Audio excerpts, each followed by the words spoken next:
नमस्कार, बहुत बहुत स्वागत है आप सभी का। 8 की फाइट का ये वक्त हुआ है। मैं रविंद्र सिंह आपके साथ और आज का मुद्दा 8 की फाइट का। बीजेपी में बदलाव की बारी, कांग्रेस की क्या तैयारी?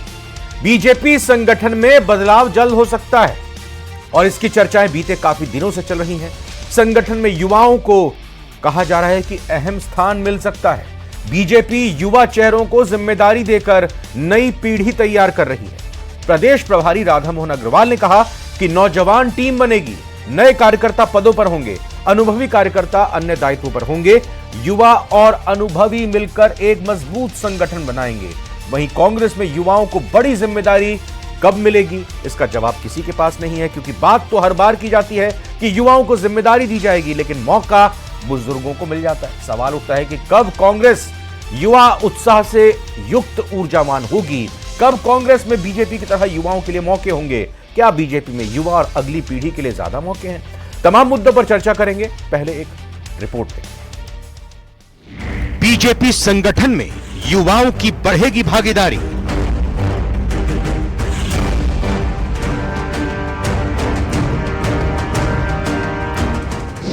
बीजेपी प्रदेश प्रभारी राधा मोहन की दो टूक। तो हर 6 साल बाद हमारे यहाँ नए कोपलें फूट के आती हैं। जो पुराने लोग होते हैं हम उनका इस्तेमाल भी करते हैं, उनके अनुभव का लाभ भी लेते हैं, लेकिन 6 साल बाद किसी को दोहराते नहीं हैं। नई टीम बनेगी, पदों पर होंगे नए कार्यकर्ता। 35 से 45 के बीच का। तो जिस भी चुनाव में हमने एक सीमा तय कर दी, इस उम्र के बीच के लोगों को चयनित होना है। तो उसमें तो बहुत सारे जिलाध्यक्ष भी जाएंगे। जिलाध्यक्षों के लिए हमने 45 से 60 साल की नीति बनाई है, लेकिन अन्य शर्तें भी रखी हैं। 60। बीजेपी संगठन में नौजवानों को मिलेगी जगह। कांग्रेस संगठन में युवाओं को कब मिलेगा अहम स्थान? जितनी भी जिला Congress committee, block Congress committee, मंडल कांग्रेस कमेटी बन रही हैं, उसमें कांग्रेस पार्टी द्वारा युवाओं को मौका दिया जा रहा है। कम से कम 50% पद युवाओं को दिए जाते हैं और युवाओं के द्वारा ही भरे जाते हैं। बीजेपी में बदलाव की बारी, कांग्रेस की क्या तैयारी? और जो मेहमान हमारे साथ आज चर्चा में जुड़ रहे हैं, आइए स्वागत करते हैं, उनका परिचय करा देते हैं। लक्ष्मीकांत पारीक जी बीजेपी से हैं। लक्ष्मीकांत जी, बहुत बहुत स्वागत है आपका। हमारे साथ एसपी मित्तल साहब, वरिष्ठ पत्रकार, जुड़ चुके हैं। मित्तल सर, बहुत बहुत स्वागत है आपका भी। और राजनीतिक विश्लेषक संजीव तरनाज सर भी हमारे साथ जुड़ चुके हैं। संजीव जी, बहुत बहुत स्वागत है आपका। पहला सवाल मैं एसपी मित्तल सर आपसे करना चाहूंगा, समझना चाहूंगा। कांग्रेस कह रही है कि भाई 50% जो भी हम नियुक्ति करते हैं संगठन में वो युवाओं की करते हैं। बीजेपी की तरफ से भी प्रभारी कह रहे हैं कि हम युवाओं को ज्यादा से ज्यादा अवसर और मौका प्रदान करेंगे। 35% से ज्यादा आबादी हमारे देश में युवाओं की है, 50% के आसपास। इस बार जब चुनाव हुए तो डेटा निकलकर सामने आया कि युवा मतदाता हैं। क्या इसी गंभीरता को समझते हुए, इसी आंकड़े के आधार को समझते हुए युवाओं को साधने की तैयारी है, कोशिश है दोनों ही दलों की और विशेष तौर पर बीजेपी की? देखिए रवि, कुछ दिनों पहले ही जो कांग्रेस के प्रदेश अध्यक्ष है डोटासरा साहब और जो प्रतिपक्ष के नेता है जूली, वो जाके क्या नाम से राहुल गांधी और प्रियंका गांधी से मिलकर आ गए। तब ये माना गया था कि क्या नाम से फ्री हैंड मिल गया है और बहुत जल्दी निर्णय आएंगे। लेकिन जो बात उन्होंने कहा कि क्या नाम से हम युवाओं को मौका देंगे आने के बाद में, लेकिन शायद उसके अभी तक बात सामने आई नहीं है। उम्मीद की जानी चाहिए कि क्या नाम से जो ब्लॉक अध्यक्ष है, जो उनके जिला अध्यक्ष है, उन पे युवाओं की नियुक्ति होगी। लेकिन आज जो क्या नाम से न्यूज 18 के चैनल के माध्यम से जो राधा मोहन जी का जो बयान आया, उसमें एक स्पष्ट नीति सामने आई। उन्होंने ये कहा कि जो उनके भाजपा के जो मंडल अध्यक्ष हैं, उनकी उम्र उन्होंने जस्टिफाई कर दी। उनका 35 से लेके 45 वर्ष तक की उम्र के मंडल अध्यक्ष बनेंगे और 45 से लेके 60 वर्ष तक की उम्र के जिला अध्यक्ष बनेंगे। ये शायद मुझे लगता है पहली बार क्या नाम से किसी प्रदेश प्रभारी ने इस तरह की बात सामने लाई। तो यदि ये फार्मूला लागू होता है तो स्वाभाविक है कि क्या नाम से अभी अधिकांश जिला अध्यक्ष हैं, मुझे लगता है कि वो 60 साल से अधिक है।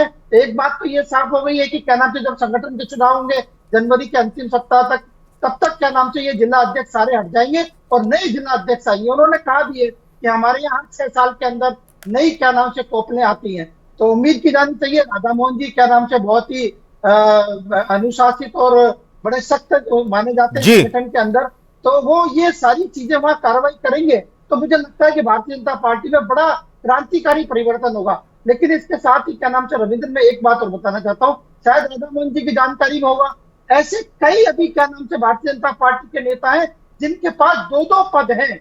यदि क्या नाम से उनका भी यदि विश्लेषण करेंगे तो मुझे लगता है एक एक पद आना चाहिए। चाहे वो भागीरथ चौधरी जो सेंट्रल में मिनिस्टर बन गए, वो क्या नाम से किसान आयोग के अध्यक्ष पे हो गया, उसके किसान मोर्चे के अध्यक्ष। लेकिन बीजेपी में तो परंपरा है ही नहीं, उनका तो यही है कि दो पद नहीं रखता, एक व्यक्ति के पास दो पद नहीं हो सकते।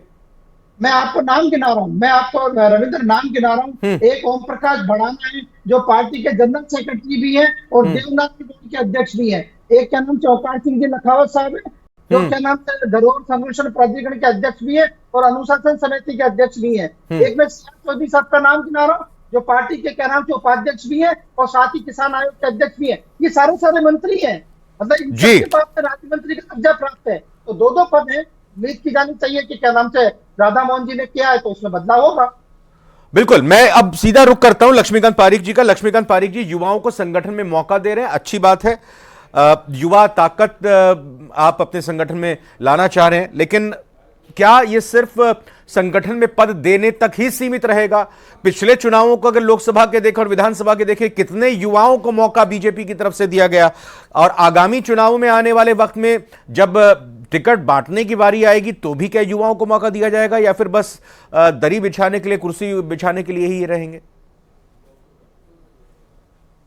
देखिए, भारतीय जनता पार्टी का संगठन पर्व चल रहा है।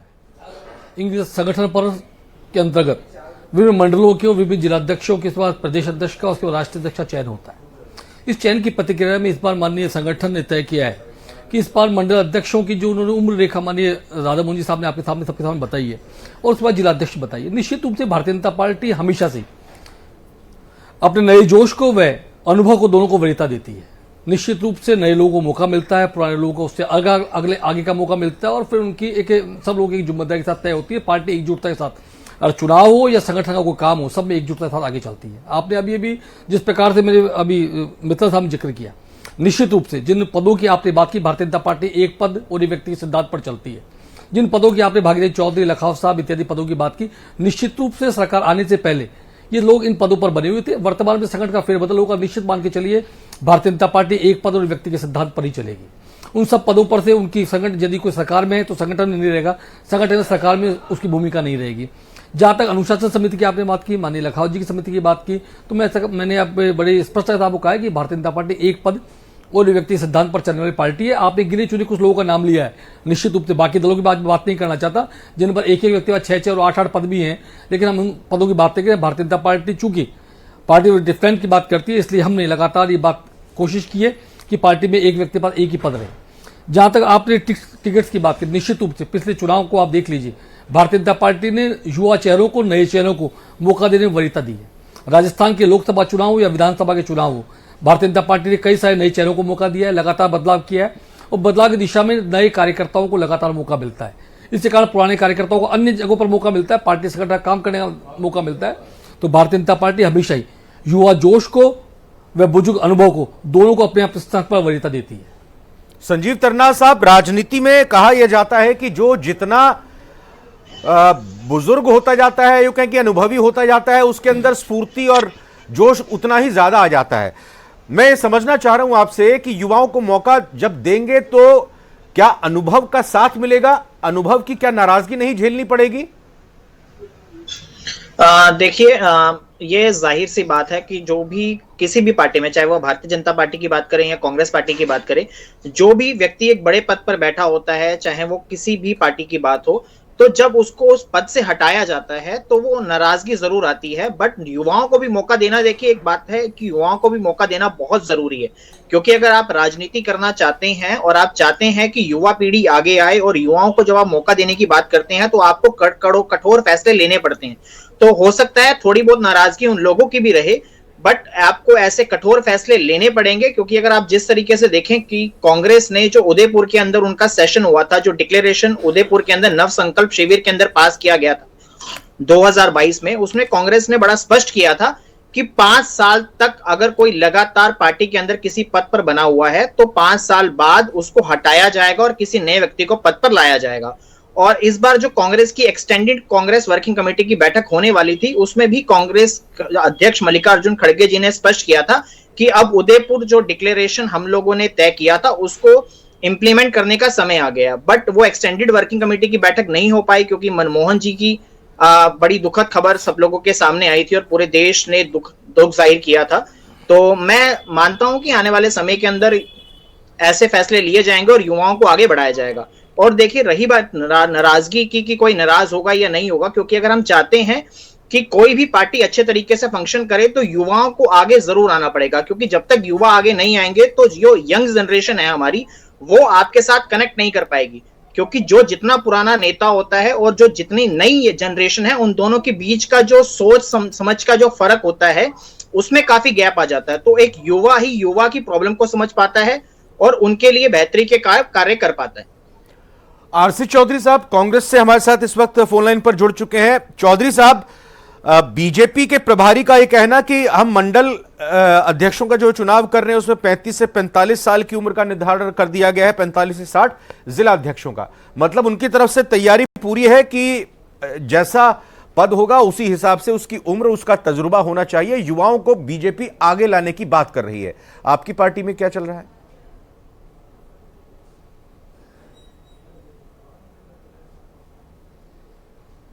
अनम्यूट कीजिएगा आप, आपकी आवाज नहीं सुन पा रहे हैं हम चौधरी साहब जी। मैं रविंद्र जी कहना चाहूंगा कि भारतीय जनता पार्टी का संगठनात्मक मामला है। भारतीय जनता पार्टी की कथनी और करनी में बहुत फर्क होती है। चुनाव नाम का वहां पे कोई प्रक्रिया नहीं होती। राजस्थान की 8 करोड़ जनता के द्वारा जो जनादेश भारतीय जनता पार्टी को शासन करने का मिला था, उसमें मुख्यमंत्री पर्ची के द्वारा चुना जाता है और विधायक दल का नेता भी नहीं चुना जाता। इसलिए ये कैसे चुनाव होंगे ये कहना बड़ा दुर्भाग्यपूर्ण लगता है। भारतीय जनता पार्टी के राष्ट्रीय महामंत्री जी ने कहा था, अभी जो मीडिया से आपसे कई चैनल से बातचीत करते हुए उन्होंने कहा था कि वर्तमान जो प्रदेश अध्यक्ष हैं उनका बनना तय है, मुकाबला मजबूत है। मुकाबला कब होगा? जब पर्ची से मुख्यमंत्री तय होता है तो मुकाबला कहां होगा? और रही बात संगठन की, तो 15 दिसंबर तक मंडलों का चुनाव हो जाना चाहिए था। भाजपा के 1135 मंडल अध्यक्ष नहीं बने। जिला अध्यक्षों का 30 दिसंबर तक चुनाव हो जाना चाहिए था। राधा मोहन जी को डांट पड़ी है कि संगठन के चुनाव समय पे नहीं हो रहे हैं। अंदरूनी जो कलह है वो कहने भाई आरसी चौधरी अपनी पार्टी की बात को यार ठीक रहेगा, किसको डांट पड़ी? आप देखने गए थे, जासूस चालू कर दी क्या आजकल आपने भाजपा की? कैसी मूर्खतापूर्ण बातें करते हो आरती चौधरी? बड़े विद्वान आदमी हो आप, आपसे ऐसी उम्मीद नहीं कर सकते हम जैसे आप बात कर रहे हो। आप अपनी पार्टी बात क्यों नहीं करते हो? आपकी पार्टी में क्या युवा हुआ मौका मिलेगा? कब सचिन पायलट मुख्यमंत्री पद के दावेदार होंगे? बताइए ना, ये बता नहीं पाते आप लोग। आप सचिन पायलट के बारे में क्या सोचा आपने, बताइए। आप हमारी पार्टी की बात करते हैं, वो खर्ची की सरकार जो दिल्ली जाकर चाटुकारिता करते दिल्ली दरबार की, वह पार्टी थी ना आपकी? तो वह मुख्यमंत्री थे आपके जो दिल्ली जाते थे, तगड़े चाटते थे और मुख्यमंत्री बनते थे, खर्ची देते थे। दिल्ली जाकर खर्ची वाले मुख्यमंत्री थे आपके। हमारे तो विधायकों ने चुनकर मुख्यमंत्री बनाया भजन लाल जी को। आपकी तरह नहीं है जो सड़क पर टायर जल रहे थे, मुख्यमंत्री पद का मुगली संघर्ष चल रहा था। राजस्थान की जनता ने देखा। अरे भैया, विधायक दल का नेता मानकर मुख्यमंत्री बनाया, खर्ची से नहीं बनाया। आप क्या तो सड़क पर टायर जलते थे और मुख्यमंत्री पद का संघर्ष सड़क पर हो रहा था और निकम्मा और नकारा कह रहे थे आपके मुख्यमंत्री, आपके पूर्व मुख्यमंत्री को। तब कहां गए थे आप? अरे भैया, तार की बात करता हूं। आपके मुख्यमंत्री ने पूर्व मुख्यमंत्री उप मुख्यमंत्री को निकम्मा और नकारा कहा कि नहीं कहा? उनको कोरोना कहा कि नहीं कहा? गद्दार कहा कि नहीं कहा? एक मिनट, लक्ष्मीकांत जी और आरसी चौधरी साहब प्लीज एक मिनट, आप दोनों से मेरी गुजारिश है, शांत हो जाइए प्लीज। देखिए, आपने मुझे बोलने का अवसर। अरे सर, एक मिनट बात करें। दूसरों का गलत कहा तो रविंद्र जी आप रोक दीजिए। नहीं, एक मिनट। नेता का चुनाव हुआ था, पर्ची सबने देखी। नहीं चौधरी साहब, एक मिनट चौधरी साहब, अभी संगठन में युवाओं को कौन सी पार्टी किस तरीके से मौका दे रही है उस पर अगर बात हो रही है तो उसी पर बात करें तो ज्यादा बेहतर है। कब नेता प्रतिपक्ष बनेंगे? देखिए, मैंने कहा जो युवा सचिन पायलट को आते दरकार करके बताइए चाह रहे हैं। उन्होंने मार्गदर्शक मंडल बना दिया। सचिन पायलट युवा है कि नहीं है आपके पास? जो मार्गदर्शक मंडल भाजपा ने पहले ही बना दिया था। आरती चौधरी युवा है, आरती चौधरी प्रतिशत बढ़ सकता है। कब तक डोडा साहब जांच के नाम पर राजनीति करेगा? पार्टी बनाई उन्हें मार्गदर्शक मंडल में भेजना। देख रहे हैं आप दोनों बोलेंगे ना तो इस तरह से किसी की आवाज समझ में नहीं आएगी, किसी की बात समझ में नहीं आएगी। एक मिनट, मैं लक्ष्मीकांत जी आपसे सवाल करता हूं। जो यहां पर आरसी चौधरी जी ने उठाया, उनका यह कहना कि ये दिसंबर तक 15 दिसंबर तक चुनाव हो जाने चाहिए थे मंडल अध्यक्षों के, वो नहीं हुए। दूसरी बात उनकी तरफ से यह कही गई कि ये कितने पारदर्शी होंगे चुनाव, किस तरह से किसको मौका मिलेगा, इस पर वो शंका जता रहे हैं। आप दूर कर दीजिए उनका संशय, आप उनके ऊपर सवाल उठा सकते हैं। बिल्कुल, आप जो उन्होंने संदेह जाहिर किया है कि चुनाव कितने पारदर्शी होंगे, उस पर जो सवाल उठाया है उसके आप जवाब दीजिए। और ये लेट क्यों हो रहे हैं इसके बारे में जवाब दे दीजिए। और कांग्रेस का क्या पूरा संगठन तैयार हो गया, क्या इनके सारे जिलाध्यक्ष बन गए हैं, ये भी आप पूछ सकते हैं। हाँ, मैं ही बात करने वाला था आपसे। भारतीय जनता पार्टी का संगठन पर्व चल रहा है। संगठन पर्व का हमारा कार्यक्रम फरवरी तक का है। माननीय जो आपने हमारे माननीय प्रवक्ता कांग्रेस बैठे उन्होंने पता नहीं आजकल भारतीय जनता पार्टी जासूस काम शुरू कर दिया है, मुझे पता नहीं चौधरी साहब ने। तो संगठन पर्व चल रहा है और हमारा अपना काम है, अपना संगठन काम है। हमने संगठन के कार्यक्रम को आगे बढ़ाया भी है। माननीय राष्ट्रीय अध्यक्ष जी का चुनाव होना है, माननीय प्रदेश का चुनाव होना है। अभी कह रहे हैं कि पारदर्शिता, भारतीय जनता पार्टी पारदर्शी कार्यक्रम शुरू हुए हैं।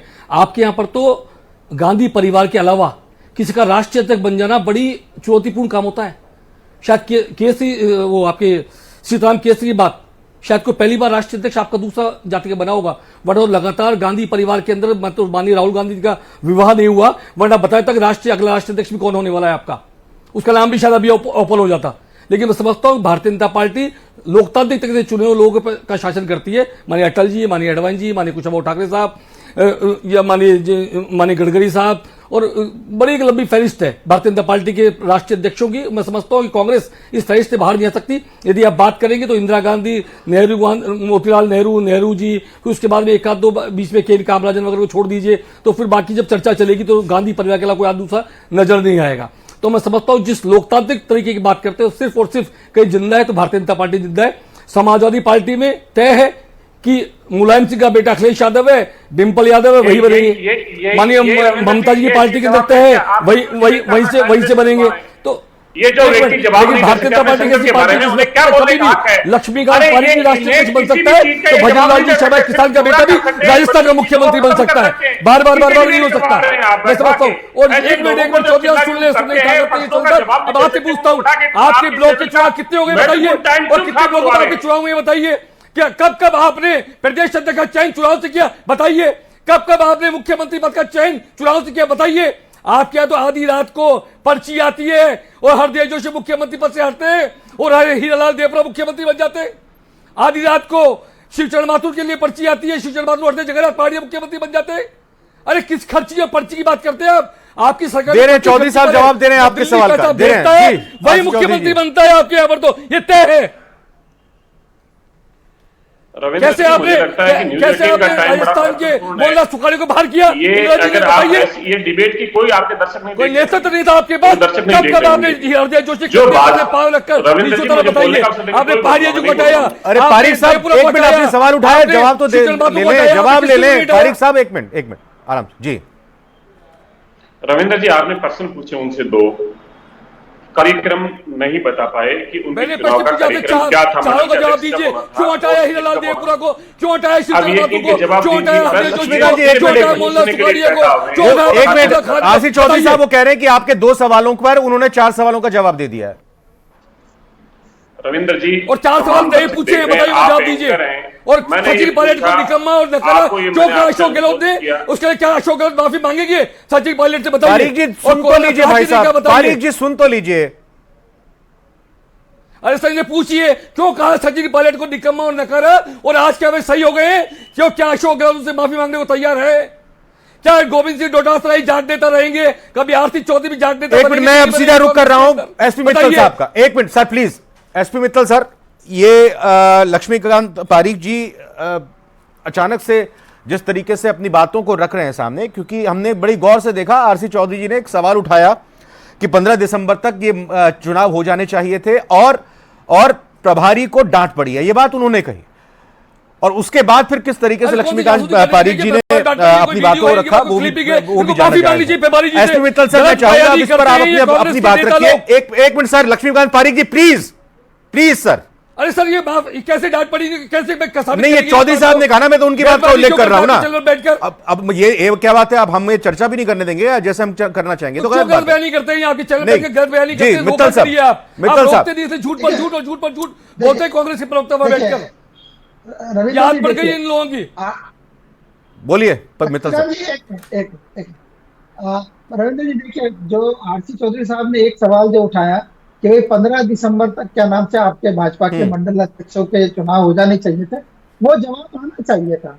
लेकिन जहां तक क्या नाम से ये कि राधा मोहन जी अग्रवाल को डांट पड़ी, ये पड़ी, मुझे लगता है ये उनका एक राजनीतिक बयान है, क्योंकि वो कांग्रेस के प्रवक्ता है, ऐसे बयान दे सकते हैं। लेकिन ये बात सही है कि क्या नाम से पहले जो कार्यक्रम घोषित किया गया था उसमें 15 दिसंबर की डेडलाइन दी गई।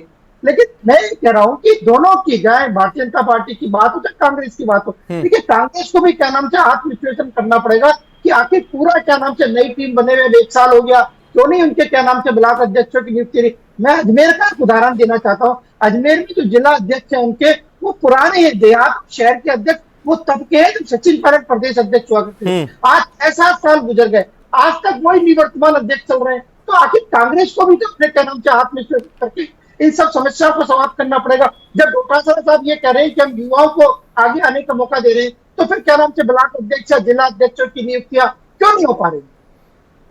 मित्तल सर, माफ कीजिएगा, ये चौधरी साहब अपनी भी बताएं थोड़ा सा।